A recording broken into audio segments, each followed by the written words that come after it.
Good morning class. आप लोगों को मैंने इलेक्ट्रोमैग्नेटिक रेडिएशन के बारे में बता दिया, उनकी कैरेक्टरिस्टिक्स के बारे में भी बता दिया। अब हम अगले पार्ट पर चलते हैं, that is Planck's quantum theory.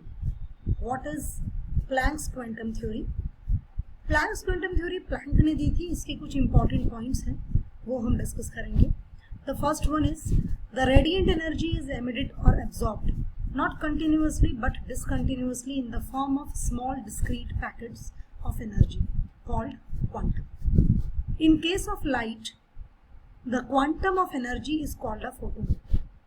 क्या मतलब है इस लाइन का? इस लाइन का मतलब ये है कि जब भी हमें किसी भी सोर्स से, चाहे वो हमारा इलेक्ट्रिक बल्ब हो, चाहे ट्यूबलाइट हो, सन हो, कोई भी सोर्स हो जिससे हमें एनर्जी मिल रही हो, वो एनर्जी नेवर कम्स कंटिन्यूसली, वो कभी भी कंटिन्यूसली नहीं आती है, वो डिसकंटिन्यूसली आती है और स्मॉल पैकेट्स में आती है, जिसका नाम हमने दिया है क्वांटम।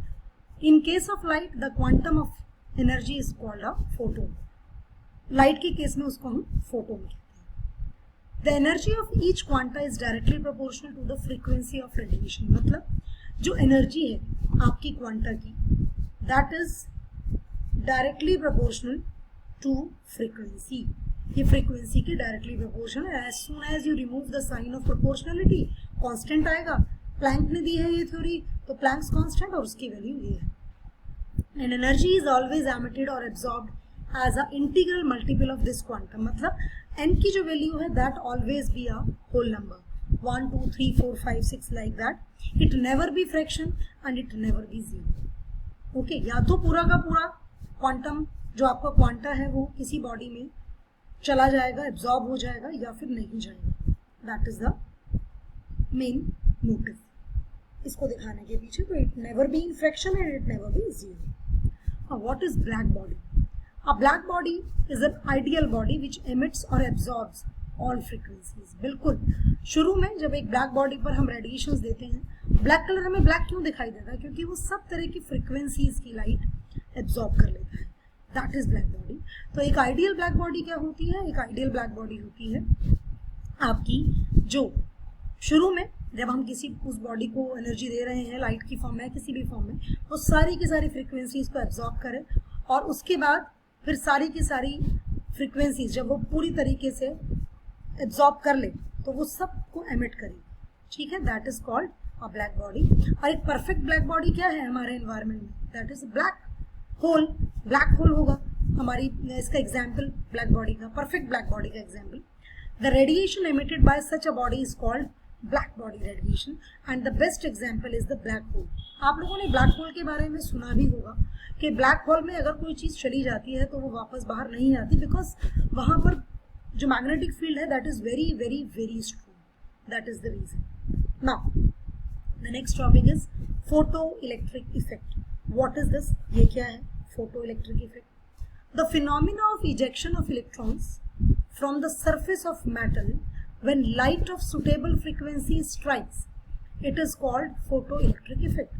Photo means क्या है मतलब इस वर्ड का? Photo means light, electric means electricity and effect मतलब लाइट का यूज कर कर अगर हम किसी मेटल की सरफेस से इलेक्ट्रॉन्स को निकाल सकें, इजेक्शन करवा सकें, उस पूरे फिनोमिना को हम कहते हैं फोटो इलेक्ट्रिक इफेक्ट। और जो इजेक्टेड इलेक्ट्रॉन्स हैं they are known as photo electrons. उनको हम क्या कहते हैं? Photo electrons.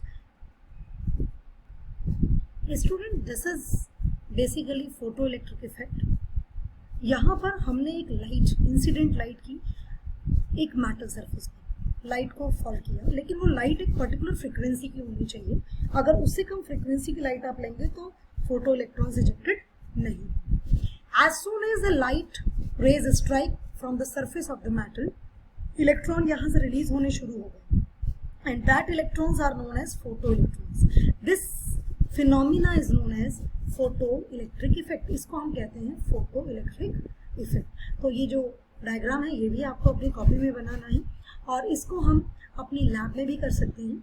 हम इसको जो मेटल सरफेस है इसको एक पर्टिकुलरली एक डिस्चार्ज ट्यूब में रखेंगे, सरफेस से क्या कराएंगे?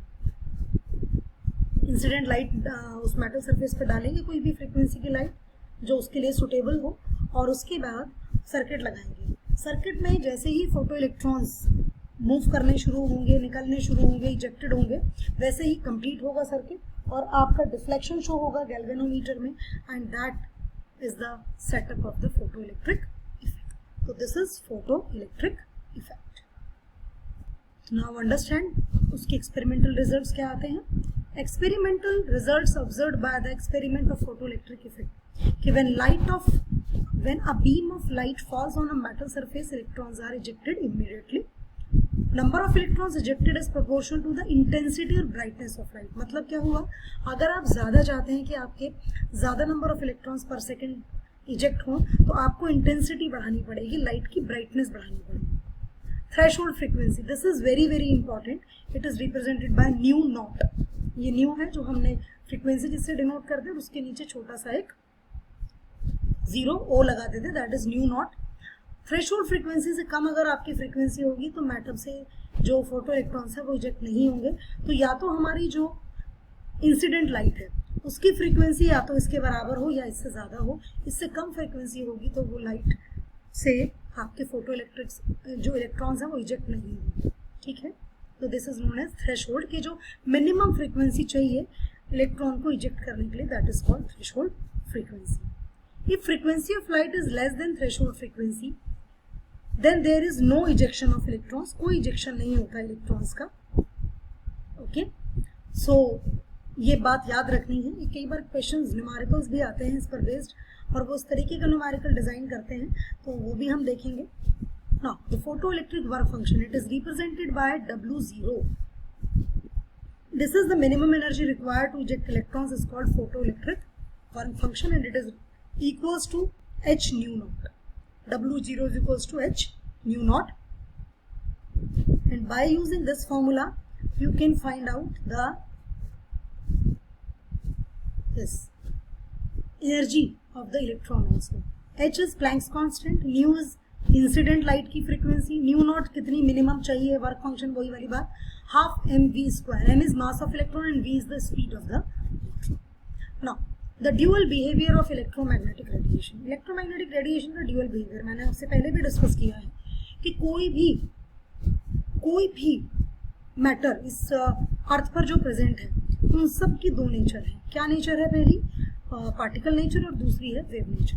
तो जिन बॉडीज का मास बहुत ज़्यादा है उनका पार्टिकल नेचर हमें नज़र आता है, जैसे हमारे आसपास की सारी चीज़ों का, लेकिन जिनका वेट मास बहुत कम है, जैसे कि इलेक्ट्रॉन है, प्रोटॉन है, इनके मासेस बहुत कम है, इनसे हम इनका जो नेचर है पार्टिकल नेचर के साथ साथ वेव नेचर वो भी हम देख सकते हैं। लेकिन हमारी बॉडी का मास इतना ज़्यादा है कि हमारी बॉडी के साथ जो वेव्स एसोसिएटेड भी होती हैं उनकी फ्रीक्वेंसी या उनकी वेवलेंथ बहुत कम होती है, माइनस में होती है। Now when a white light is passed through a prism, it splits into a series of colored bands known as spectrum। आपको पता है ये बात, स्पेक्ट्रम क्या होता है और स्पेक्ट्रम बनता क्यों है? क्योंकि प्रिज्म की जो शेप होती है दैट इज ट्राइगोनल, मतलब ट्राइंगल की फॉर्म में होता है वो, और जब लाइट उससे हम पास करते हैं तो लाइट की स्पीड एक मीडियम से दूसरे मीडियम पे जाने में चेंज होती है। आपने भी देखा है, आपने 10th क्लास में पढ़ा भी है रिफ्लेक्शन एंड रिफ्रैक्शन में। सो स्पेक्ट्रम बनता है और स्पेक्ट्रम दो तरह के होते हैं। एक स्पेक्ट्रम होता है आपका कंटिन्यूअस स्पेक्ट्रम, एक होता है discontinuous spectrum. Now what is continuous spectrum? The spectrum which consists of all wavelengths is called continuous spectrum, and a spectrum in which only specific wavelengths are known, that is known as a line spectrum. It has bright lines with dark spaces between them। आपकी NCERT book में इसका बड़ा proper diagram बनाकर show किया गया है, तो ये पार्ट आप वहाँ से ड्रॉ भी करेंगे। तो दैट इज दो तरह का स्पेक्ट्रम होता है, continuous and line spectrum. Now, electromagnetic spectrum is a continuous spectrum.